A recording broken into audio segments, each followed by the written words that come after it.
Thank you so much. I think Ruth has typed something on the chat section, and she's saying that to have a better grasp on navigating challenges in job seeking. So that is okay. So my name is Coach Kelvin Waga. For those people for the first timers who don't know who I am, and the reason as to why I'm doing what I'm doing is because I have a target this year to impact almost to impact 100,000 job seekers. And for me to do this, I want to make it easier for people to get jobs. I want to make it easier for people to navigate their career path. And I also want to make it easier for you to understand and enjoy your work environment. This year alone, our numbers are cruising. We have impacted almost close to 50,000 job seekers. Out of 50,000, we have around 4,000 and something that have got jobs this year, and we are still targeting to get even more. This is because I've gotten a lot of inquiry in my inboxes, people asking me on how I can help them get these job opportunities. And the main reason as to why I'm doing this is at one point, I was in a place where most job seekers are right now, because I was sending countless applications out, and yet I wasn't receiving any interview invitations. In most cases, I was in jobs. I worked in some offices whereby it felt like it felt like a very toxic work environment, and I wanted to advance my career path. But you realize that the main challenge that I have, because by profession, I'm a communication specialist and a journalist. And what I studied in campus was communication and media technology. And then I later advanced into sales and marketing. And here I am now helping job seekers, because I realized that what I studied in campus wasn't I wasn't doing what I was so passionate about. So I realize that is one thing that most job seekers are struggling with, whereby you realize that in campus you studied accounting, but because you've not gotten accounting job, you diverse and do the current, as in you do any job that you can get in order to earn new money. This has led to so many confusion, whereby you realize that so many people are struggling to define their career path immediately after they've left their job. And this has made it difficult even for them to, for most of us here, to profile our CV to match what we exactly do. Because your educational background can be something maybe in the medical sector, like biochemistry, like public health, but you realize that since you got out of campus, you've not gotten anything in relation to what you do. So today in this session, what you want to learn is how can you shape your career path, and how can you manage your career in such a way that you find that you do what you do. So that being said, job market nowadays is not like it was years back, because things are not the same. In the past, you could go to school, attain your degree, get out of the job market and get hired immediately. But right now, you'll find that there are people who cleared their 844 system education maybe 10 years ago. But since then, they've not been able to they've not been able to secure even a single job. You'll find that there are so many graduates with good academic qualifications, that is master's, PhD, but still they are jobless. If education is the key, why is it that so many people are unemployed? So this is what I decided, because in my interaction with most job seekers, what I realized that we have a challenge in defining our career path. And this is brought by the confusion we encounter settling for the job that we get. But that's happening. You still have the power to shape the career that you want, and you still have the power to develop a career in what you are currently doing, or if you would like to develop a career in your current job or your aspiring job. So we need to know that economy today not the same as it used to be. Today's economy is globally based. So many people are relying on the global economy and not the local economy. So they are sorry about that. Sorry about that. Okay, so there are so many avenues of getting jobs, and each and every year, thousands and thousands of job seekers are being poured into the job market. And for you to get a job, you need to show your competitive advantage, and you need to maybe come out as one of the best. So it is helpful to have a career goals in this changing economy. So we are going to see through this session, how can you develop a career goal? How can you shape your career goal for you to succeed? Either if maybe you lose your current job, or if you're in the job market and looking for opportunity, how do you ensure that you develop a career, something that will help you, not that you just doing that job for the sake of doing as you wait for another opportunity to showcase what you have. So that is what we are going to talk about. It's all about how can you develop a career in what you're passionate about? How can you develop a career in, how can you develop a career in what you're passionate about for you to succeed in this job market? So there are several steps that are involved in shaping your career path. So number one important thing that is you must do as somebody who is looking to build their career is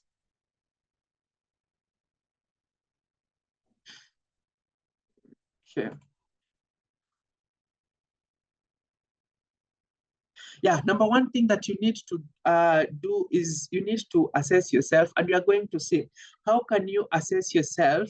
And then after assessing yourself, you need to explore careers.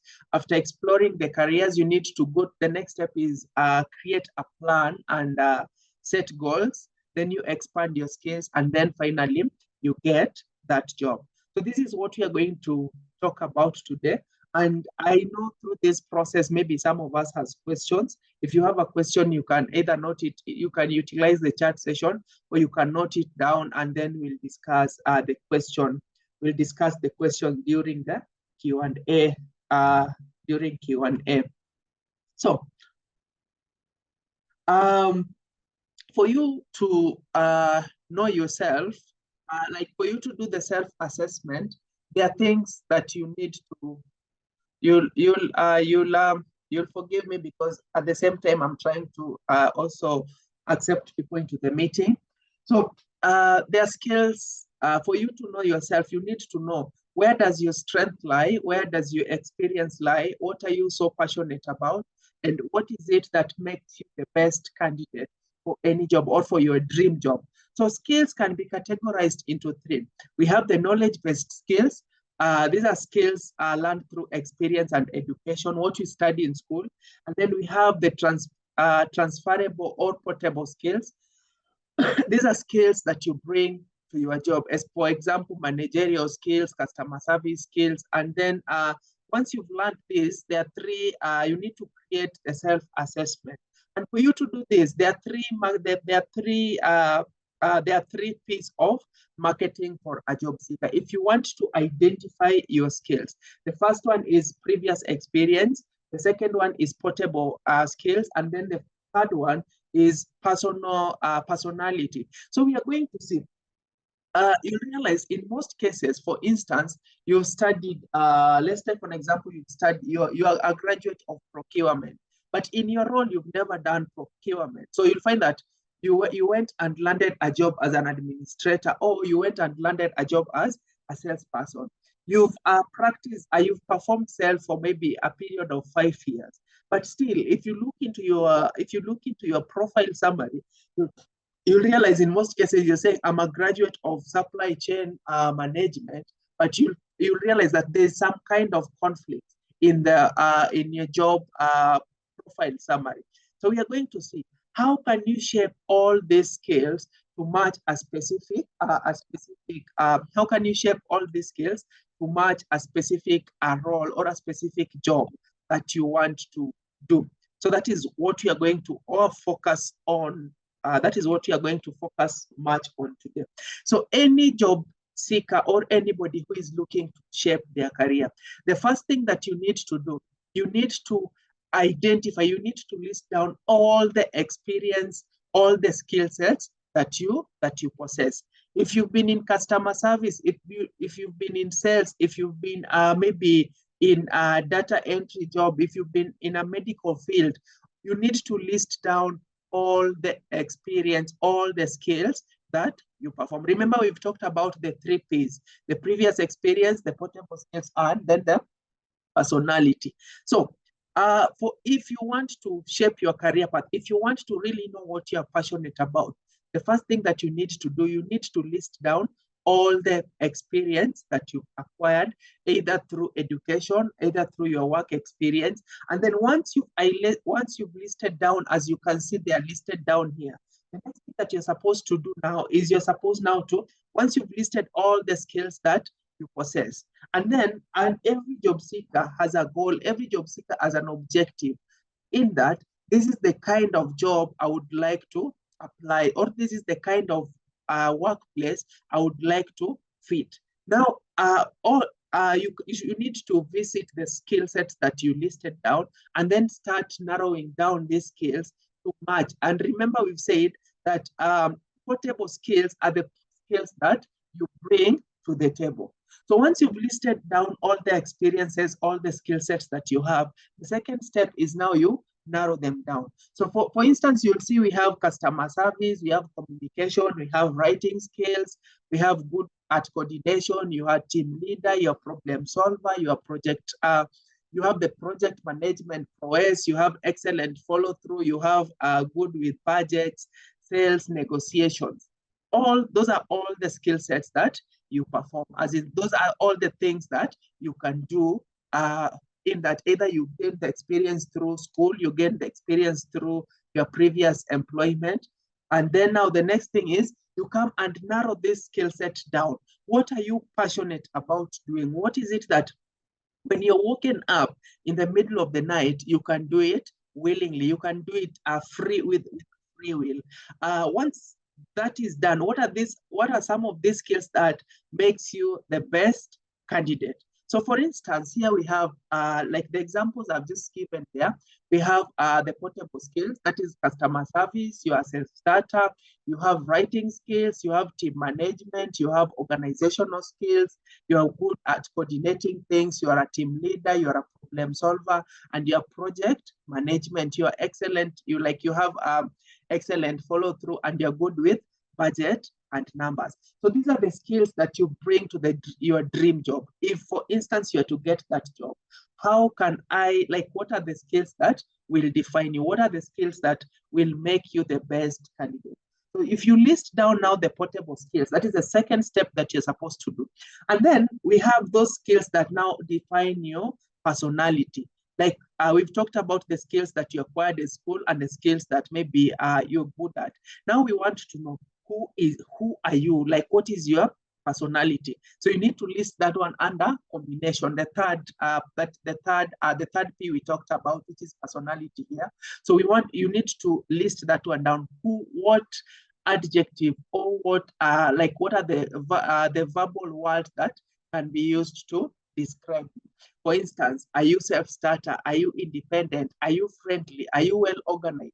Are you a quick learner? Are you good with judgment? Do you have good attitude? Do you have creative? Do you have the analytical skills? Are you an introvert? Are you an extrovert?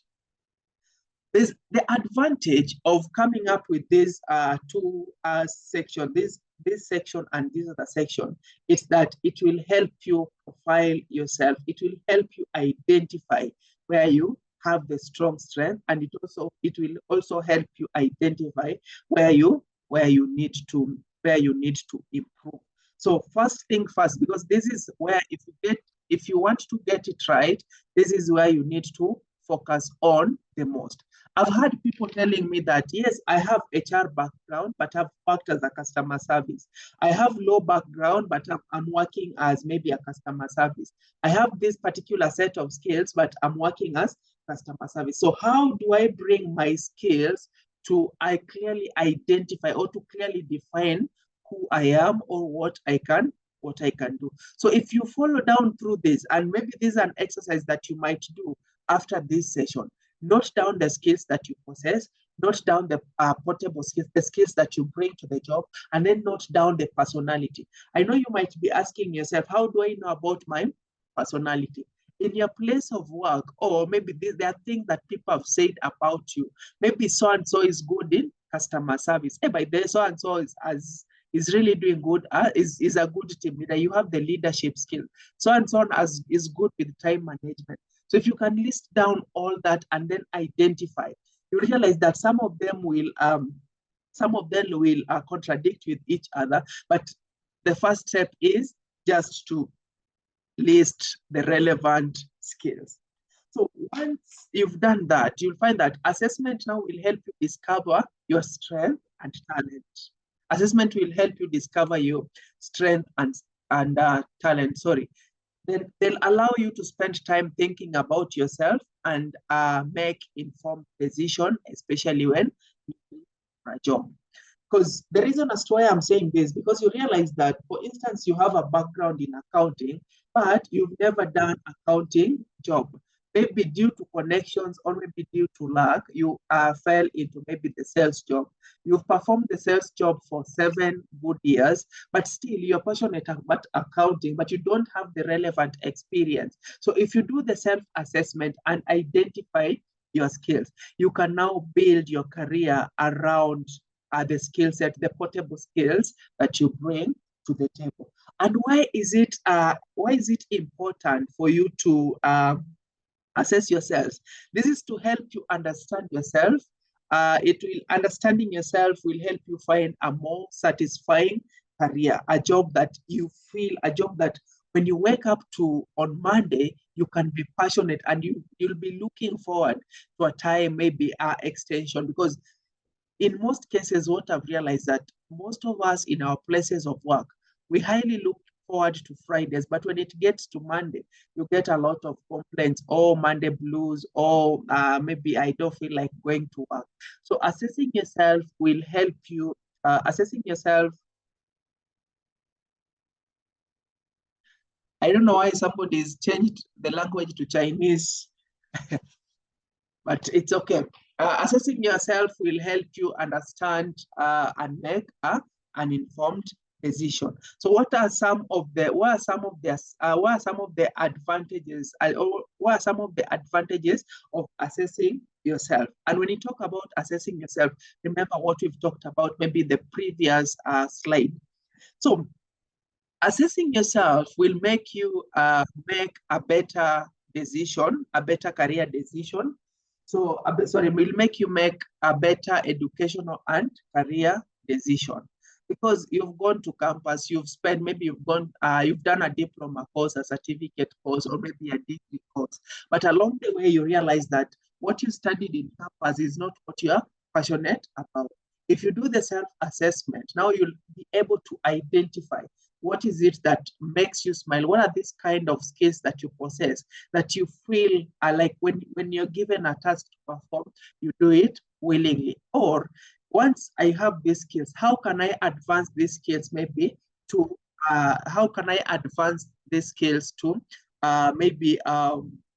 maybe make good or maybe improve on my skill sets?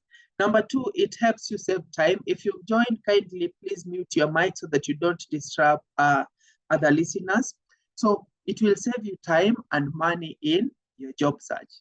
So instead of, hey, Coach Kelvin, kindly connect me to any job that you can find, you'll be so specific. And when you're so specific, it will be easier for you to sell yourself as compared to being jack of all trades.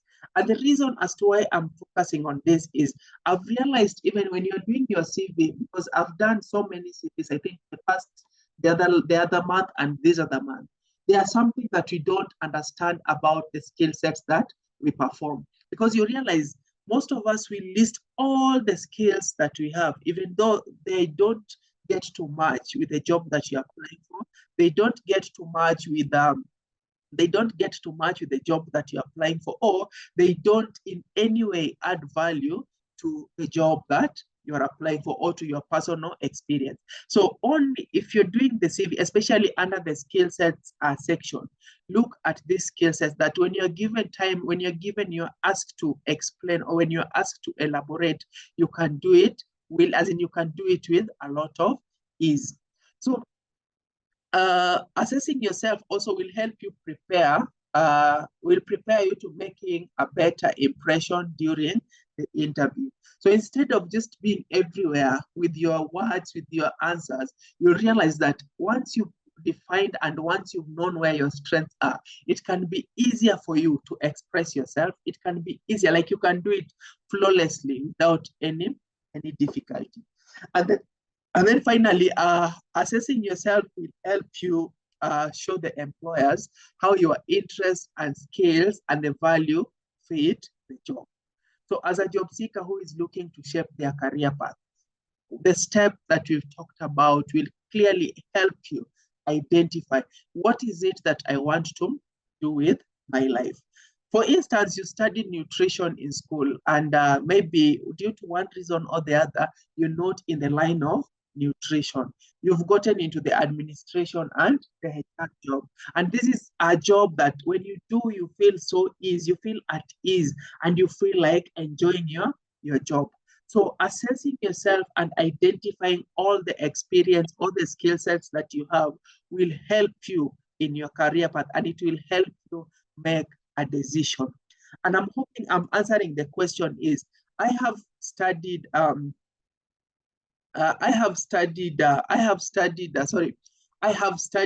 this in school, but I don't have experience in this, but I would like to build a career in this. So how can I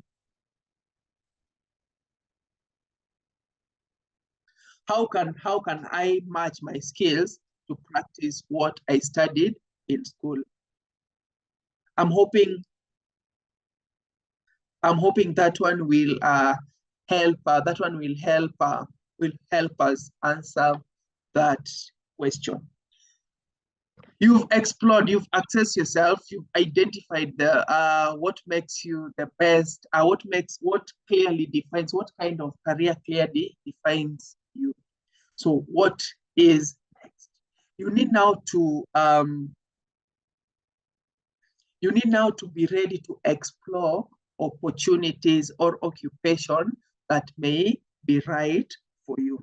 So why explore these careers? For number one is it will help you find accurate information about employment option. Number two, it will help you understand what type of education or training is needed. Number three, it will help you learn how and where to apply for jobs. Number four, it will help you generate networking contacts who can help you in your job search effort, and it will also help you discover the trends in the job market and can affect like how they can affect your career planning. So these are some of the most important things of exploring them. Why you should explore careers.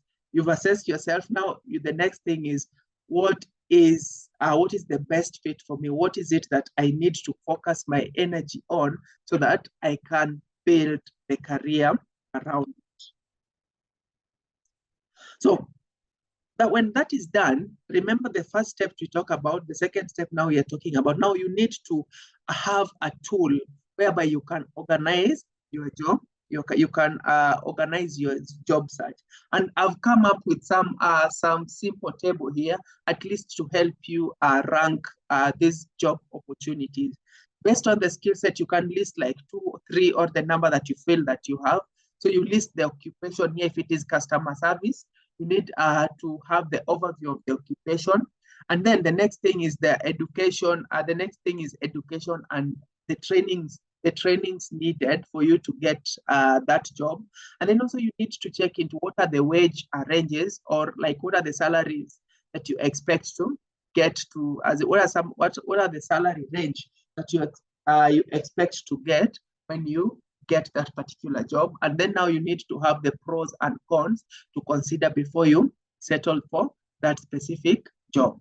So based on the skill set that you have, you can use this table here to at least, you can use this table here to at least help you maybe go through that process, identify what is relevant, go through the process, identify what is relevant, and clearly define your career path. So for instance, you've done sales. Your accountant who has done maybe real estate sales and maybe HR and human resource management, maybe you have skills in project management. You list them. You need to list these ones down in their order of priority, and then now you can rank them based on how prowess or how expert you are in that particular industry. You've done that. The next thing is now you need to create a plan. When we talk about creating plans and setting goals, they're saying that failure to plan is planning to fail. And the reason why so many job seekers fail to get job opportunities is they're not sure of what, they're not sure of what they want. They are not sure of what they can do, and they are not sure of what makes them the best candidate. So it's like gambling with the kind of job that you get. If you get a job that maybe lean much into sales, you'll realize that you'll describe yourself as a salesperson. If you get more job that is more inclined into customer service, you'll define yourself as a customer service. If you get more jobs inclined to based on the skill set that you perform, because what I've realized that you can be employed or you can be given the opportunity as maybe accountant, but in the process you realize that due to maybe a low number of employees, you have given maybe the job of administration. So in the process, you are an accountant who has some experience in finance, who has some experience in finance, or at the same time has experience in sales and maybe has experience in tech. So you need to create a plan, and creating a plan allows you to, number one, review where you want, review where you are in your career. Number two, think about where you want to be. Number three, set goals to get you there. So these are the important things of creating a plan. And when I talk about creating a plan is, I know my expertise. I know what I want to do with my life. So what is the next step? What is the next step for me as a job seeker? What is the next step for me as what is the next step for me as a job seeker? What is the next step for me as somebody who wants to build their career? So give me 1 second.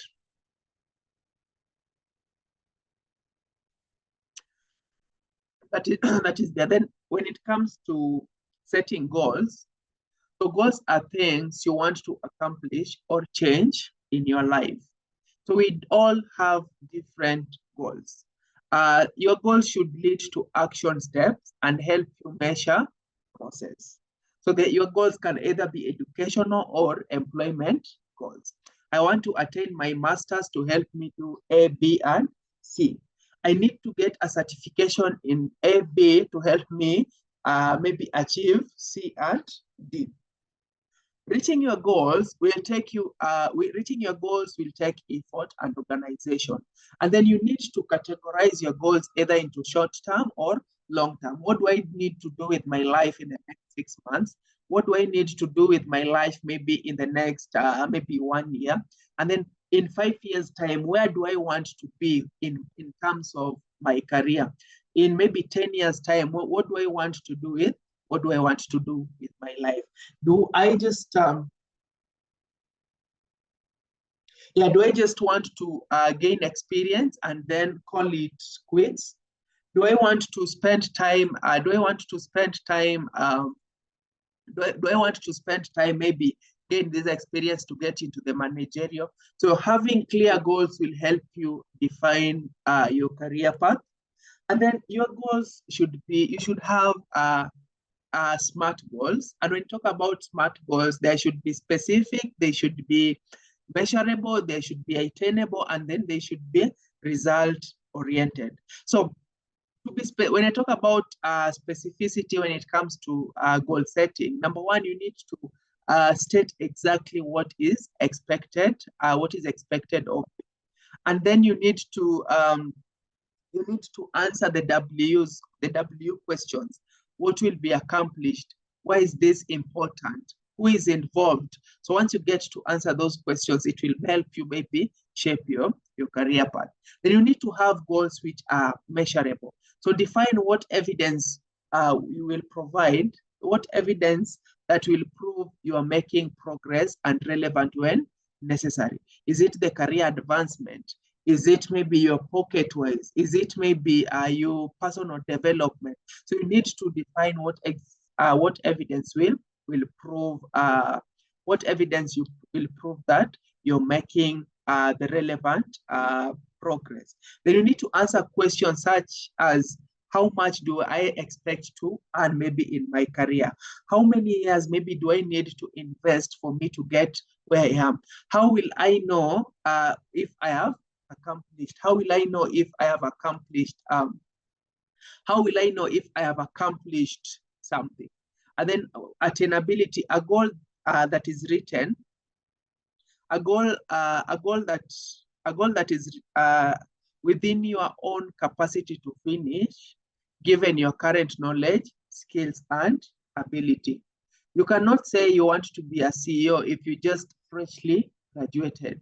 You cannot say you want to be, maybe you want to get into the C-suites if all your life you've worked as maybe the lower level of employee. So the goals that you have must be something which is within your reach, something that you can accomplish effortlessly. Then they should be result-oriented. When I talk about result-oriented goals, we need action steps.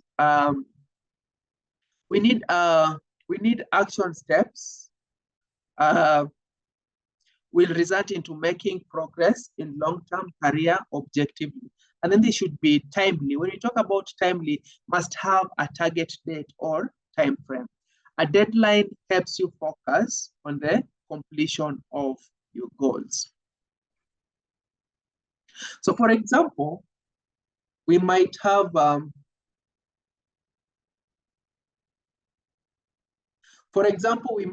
SMART goals like obtain a job as a high school maths teacher within 3 months after graduating with a Bachelor of Science in Education.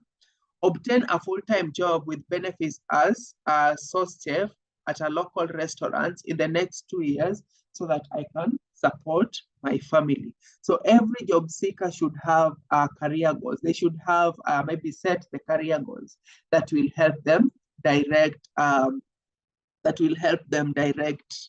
their energy, their resources in achieving what they want. So why create a career plan?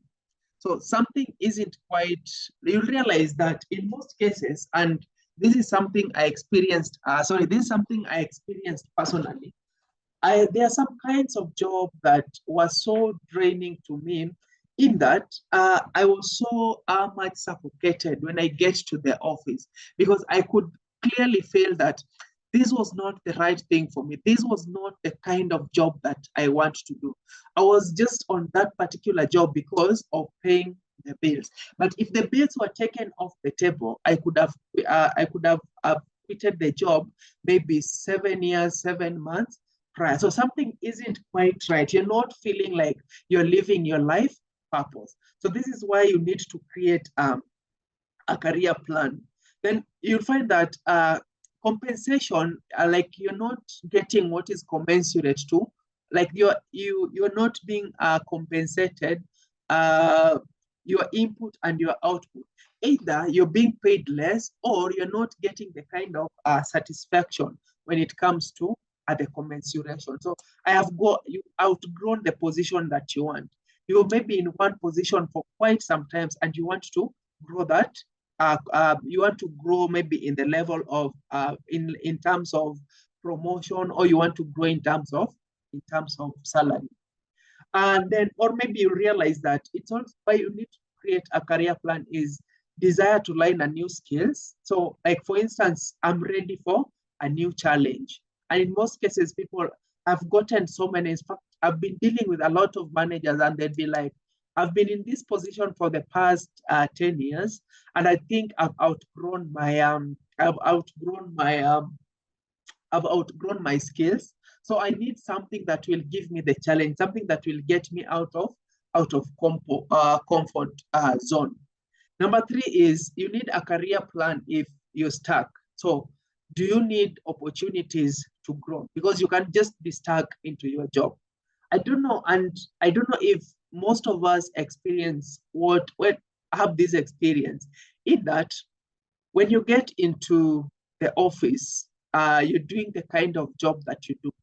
But when it gets to end month, when you're doing a self-evaluation of yourself, you realize that something is not right. Like, you stuck in that particular role that you have. So these are some of the reasons that can make you maybe how that can make you create a career plan. So the good news is the good news is you can change your career and life anytime. It is not cast on stone that where you faith is where you're supposed to drive. Be mindful of your situation and where you are financially, and then it will come with commitment, dedication, financial burden, and need for outside support. Anybody can change their career path. And changing your career path doesn't mean that you have to be a Gen Z, doesn't mean that you have to be a millennial, or doesn't mean that I'm too old to change my career path. The career path, when you talk about the career, shaping your career path, it is something that you do effortlessly, something that you enjoy doing, something that, for instance, if all conditions are kept constant, you can even do it for free. Once you've planned your career, once you've done all that you've talked about, now it's time to look into your job application documents, what I call the the job seekers toolkit. You need to have a well-shaped CVs. And when I talk about a well-shaped CVs, you've assessed yourself, you've explored opportunities, and you've planned for your careers and set goals for yourself. And now you're ready to get the job done. So in this case, you realize that now you need to now ensure that your supporting documents are in relation to what you are capable of doing. And this will also help you in shaping the kind of, it will help you in shaping the kind of employment that you want. It will help you maybe make the right decision, even when it comes to profiling your CV, so that you don't fill your CV with a lot of irrelevant data when looking for opportunities. And we've talked about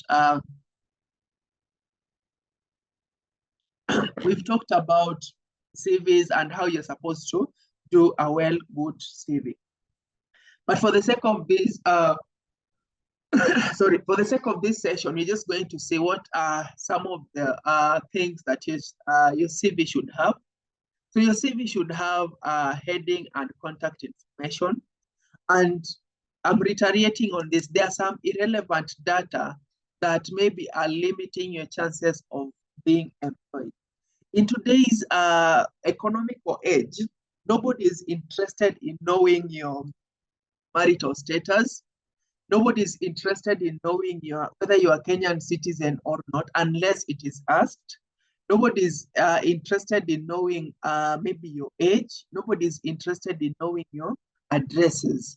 What I look for when I'm looking for candidate, and what most people look for when they are looking for candidate, is what kind of information like, for instance, do you have your phone number? Yes, you do. Do you have your email address? Yes, you do. For instance, some people prefer to put their LinkedIn profile so that when I click your LinkedIn, I can access the details that you have. Fortunately, some of us also still believe in the old age, whereby they put in their box numbers, the postal address. But the most important thing that you'll reflect on your CV is your contact details. That is your email, your phone number, and your name. Once you have that, and then maybe some of us also, like for instance, if you've defined your career path and you want maybe a strategic salesperson, a self-driven, sorry, a self-driven, maybe program management, a senior accountant, you can have that title somewhere there. And then now you have the summary of the skills that you possess.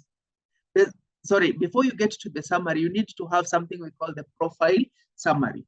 Remember, we've talked about assessing yourself. In this stage, now you know exactly what you want. You know exactly what you want to do. So you profile yourself based on the key strengths that you have. Once that is done, you need to have a summary of skills that you have.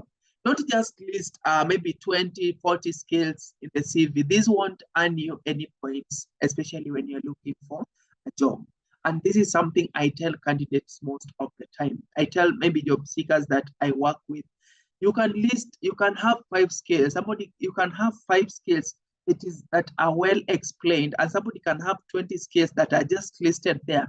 Because, for instance, if you're good with project management, I want to know, as the person who is hiring you, how have you utilized these skills? What kind of, when you talk of customer service, it is too broad. Can you give us maybe a little explanation that will well define your experience in customer service? Then you have the objective is no longer needed. You can replace the objective with your competencies, like your achievements.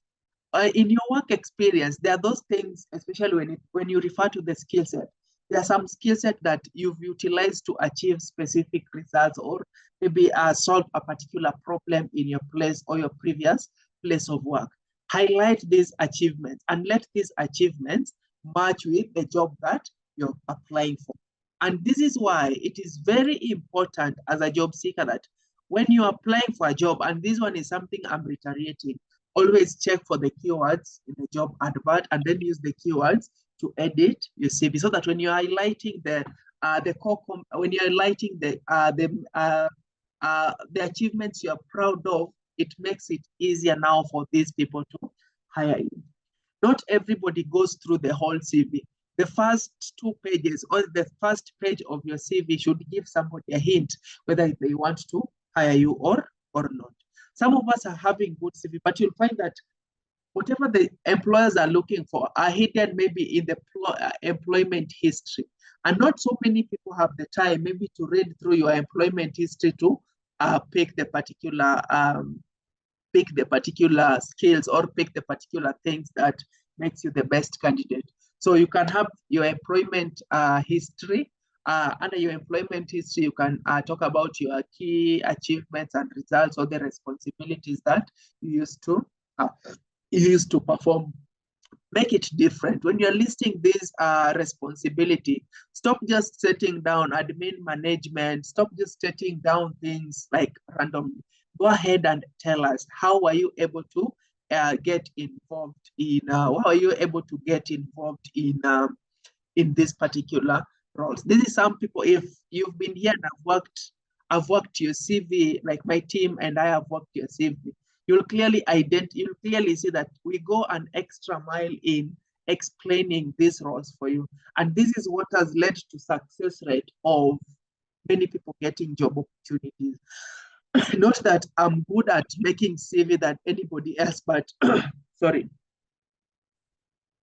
Not that I'm good at making CVs than anyone else, but I have keen attention to details. Like this CV, you realize that some of them are being subjected to applicants tracking systems.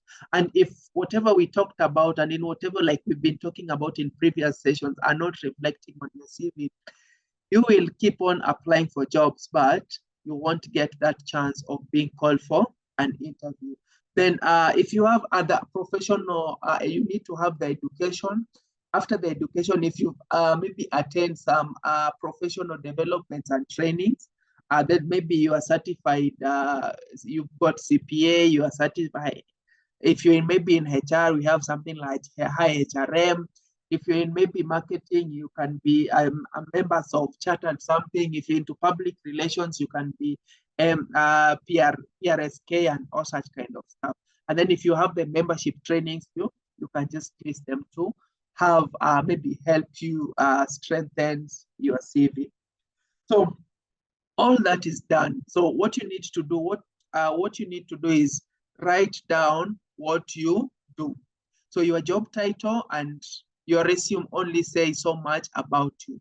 Spend a few days. So by spending a few days is get to know yourself better by noting down your job title, the job title that best describes you. In that, when in a quick span, I ask you, hey, Joel, can you tell me what you do?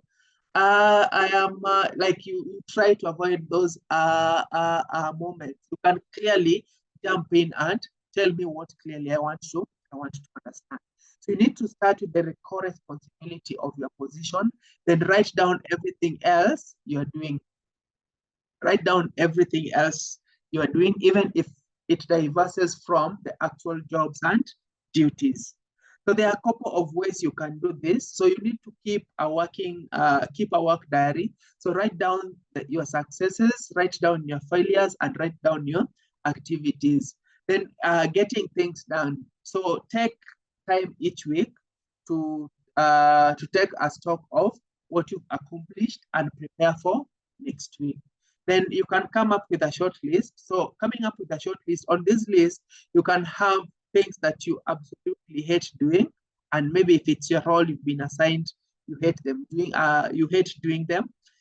Things you like to do, things that you love, and things that you wish you could do more often. So then once that is done, there are questions that you need to ask yourself.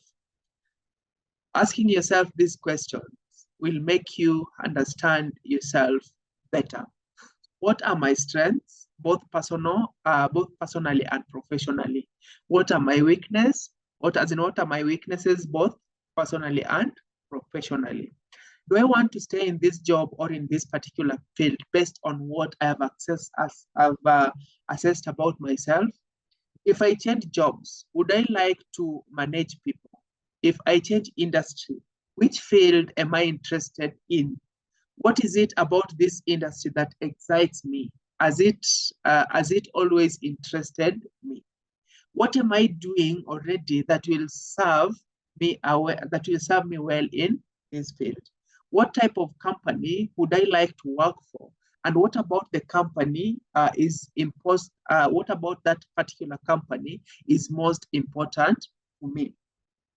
Would I prefer to work for myself or become a freelancer or start my own business? Looking at the list of things I love to do, what kind of employment opportunities match those skills? And what do the day-to-day job market duties look like? So once that is done, so you need to review what you've written. So does your goal team, you need to review what you've written. For instance, does your goal seems too big? If so, break it down into smaller shapes, and then you commit to a time frame. For instance, what do I want to achieve within the next 6, 12, 18 months?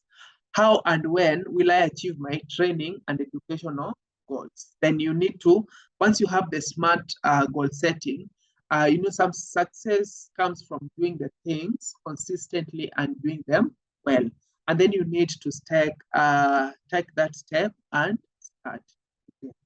The first step can seem hard, but if you want your career development plan to be more than a piece of paper, you will have to just do it. And then where you're stuck, always find your support. As it finds support, this can be through maybe those people you mentors. This can be through maybe the people you've worked with, or maybe the people you look up to, or this could be people who are doing well, your peers, maybe in your industry or in your employment. Then you need to share your goals and steps so that you plan to take, as in you need to share your goals and steps you plan to take to change your career.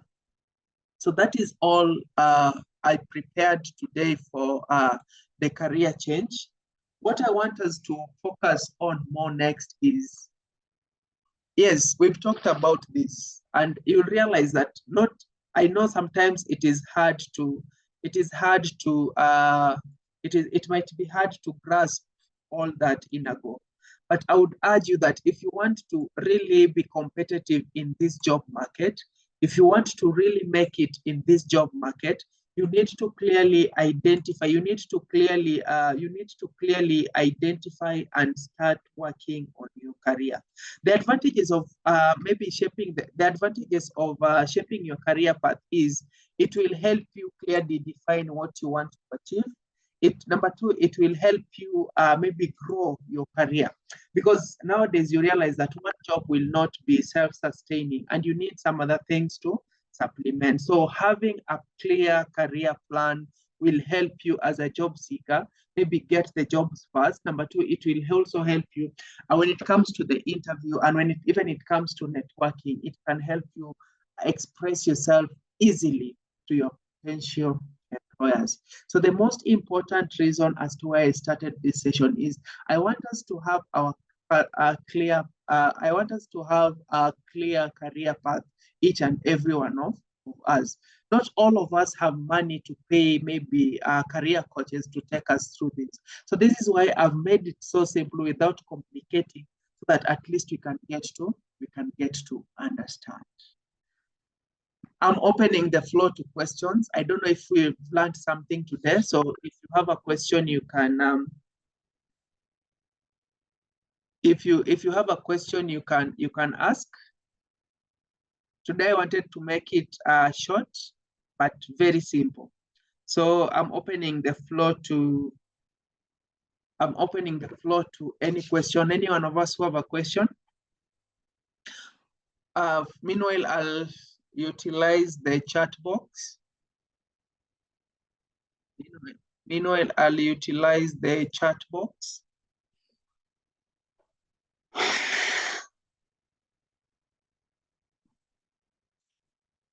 Okay.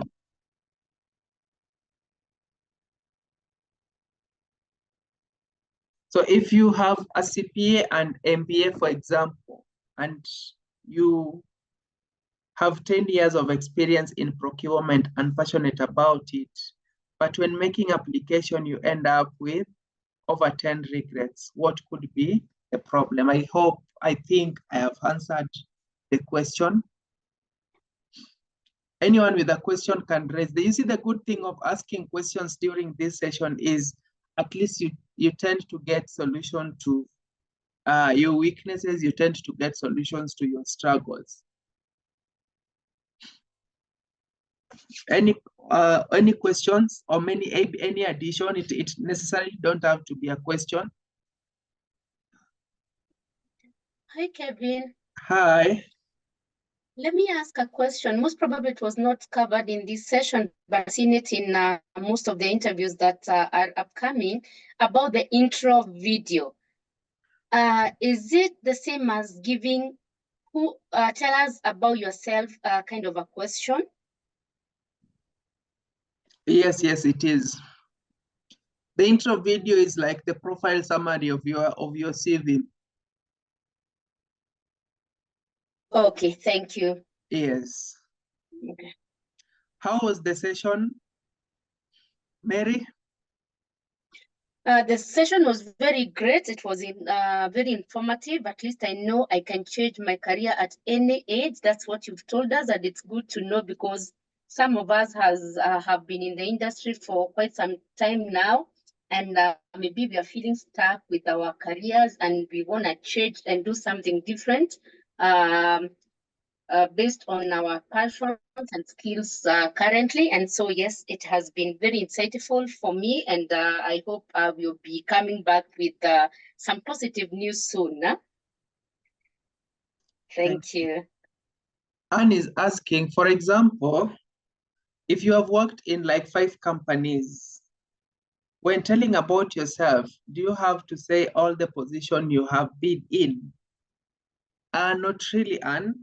because remember, nobody is interested in the positions that you held maybe in your previous place of work. The only thing I'm interested in knowing is what skills, what experience do you have? That is number one. Number two, what are the skills that you have that will help you maybe solve a problem in my organization, or what value are you bringing to the table? So what you can do is pick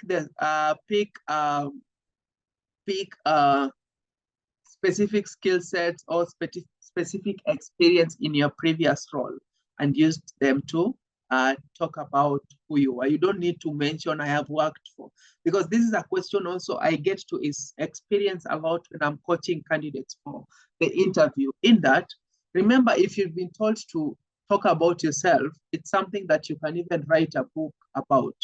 So what I realize with most of us is when you're told to talk about myself, like I think I had a session with one of us yesterday, and when I asked the question, tell me about yourself, and the question like, I'm XY, I am married, I'm a I'm a mom, I studied ABCD and XYZ at university.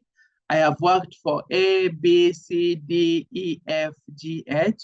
I am passionate about. So you realize that you're giving too much information which is not relevant to the kind of question. Because remember, when I ask you, tell me about yourself, I want to know how important, like what is it that can make me, like what is it that is interesting about you that can make me that can shape my opinion on you, either whether I'm going to give you the position or not. So listing too much information, I think one day I'll have maybe just a session of answering these interview questions just to help you understand what is it that these interviewers are looking for.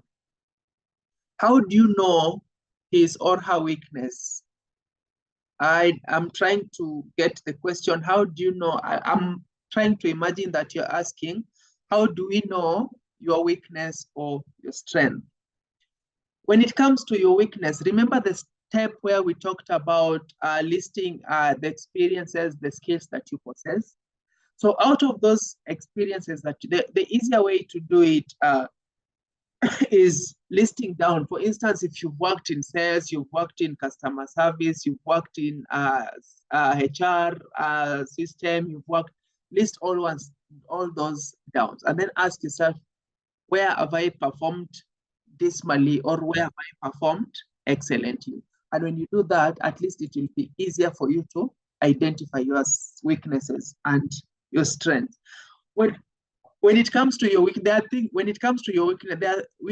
there are things that you struggle to do. And when it comes to those struggles, these are some of the things that you need to list down. For instance, if it is your communication skills, you cannot express yourself clearly. For it, if it is maybe the team leadership, the team collaboration, you are not good with the team. You like doing things to yourself. So these are things that you need to list down. I have worked in an organization for over 10 years, that is Damaris, but in different departments. In a CV, do I indicate all? Who wants to answer that question for us? I have worked in one organization for over 10 years, but in different departments. So in a CV, do I indicate all that? Who wants to answer that? Let me see if any of us were attentive. Mercy, you can't be silent. Mercy Kadure, kindly unmute and answer that question.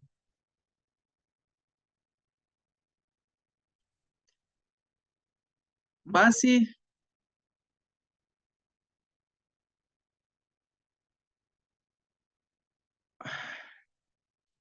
Mercy, are you here with us? Oh, I've realized Mercy is not here with us today.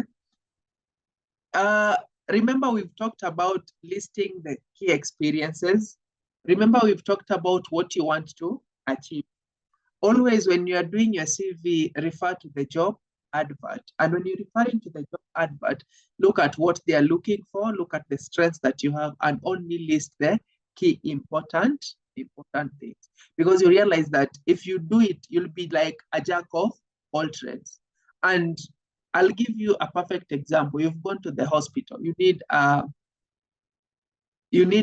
specialist, and in needing a specialist, you get a doctor, a general doctor who tells you, I can treat everything. You think you'll settle with that particular doctor, or you'll maybe focus on the specialist. So it's always important to focus on the specialist. And this is why I insist that if you pay somebody to do your CV, don't just be so much fancied on how the good CV looks. Get a CV that you can be able to edit. Get a CV that at least you can able to tweak things here and there. Thank you for the informative session. I would like to inquire in the specific number of points to consider when listing your work experience in the CV, and also ensuring that they relate to job description when applying for a job. In regards to 8 years and to avoid having a long CV. Where is the question? Thank you for the informative session. Thank you. Joyce says she thinks you need to focus more on the skills relevant to the job you're applying for. I think what we just reiterated. Thank you for the informative session. I would like to inquire, is there a specific number of points to consider when listing your work experience in the CV, and also ensuring that they relate to the job description when applying for a job? Yes, there's no specific number, but I think the job advert will guide you on what you need to list and what you need to leave out. It's okay. Mercy, I get that. So any other person with a question? Meanwhile, I'll give around 4 people to give us the experience of the session. So I'll pick at random just to see whoever is with us, or to see whoever just attended for the sake of attending. And I'll start with ladies today. The moment I've said I'm starting with ladies, I've seen other people lefting. Blessed Yvonne, have you learned something today? You can mute and speak. And then maybe Valerie Ida will come in after that. Yes, I've learned a lot of things. However, in a situation where you've had experience, maybe team leader sales, and with a background of finance, that is undergraduate, and I'm applying for an finance officer job, that is according to my education background. I don't have any experience in finance. I have 12 years as a team leader in sales. Now, you've stated that I have to tailor the CV to match the JD of the job. How do I do it? Because now as a team leader sales, I was not directly, the only finance I was managing maybe is travel impressed or something. So how do I do it? Because now I have learned, I have the basic knowledge in finance. I've done CPA, but zero experience, but I need now to shift to finance. How do I do it? How do I tailor that CV? In your sales experience, you've said the only thing that you've dealt about finance is traveling. Travel impressed. Traveling impressed. Yeah, traveling impressed, petty cash, the small things. Yes. What I can advise is there are things, maybe if you look into sales and finance, there are things that maybe in one way or the other, they are closely matching. So number one thing you need to, when shaping, especially when editing, editing your CV, you need to identify similarities.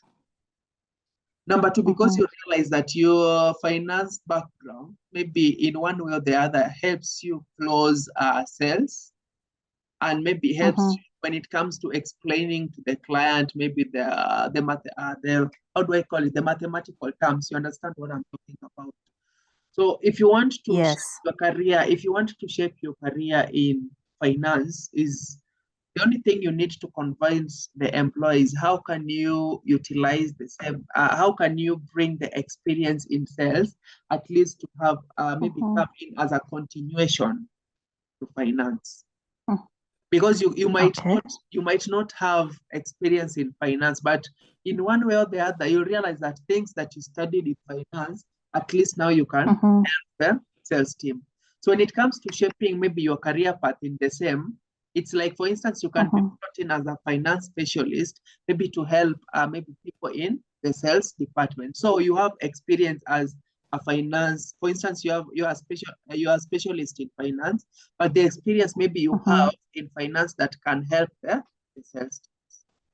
And then now what you need to look into is how can you bring yourself up to speed so that at least you be at par with the emerging issues in the finance sector that can match with the relevant experience that you have. Okay. Yes. Thank you. What I'm noticing is some of us have questions, but we are afraid to talk. I asked Valerie to say something and she eloped. Joyce Achieng, you can house the session today. Did you learn something new? Joyce?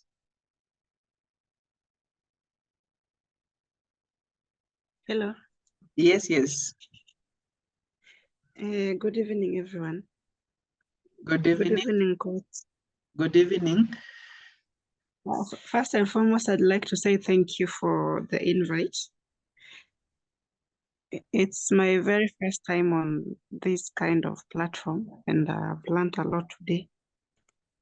A lot, because that some of the things that you described here, it's like you're talking directly to me. So I have had a lot of challenges with the transitioning and being on the place where I feel isn't quite right. Yeah, so I've learned a lot about the skill set and where I have to make more improvements and also how to go about it. So right now, I think I have more confidence in, in the future as compared to before this session. So mine is just to say thank you. Thank you, Joyce. Shem Omolo, you can unmute and say something. Shem Omolo.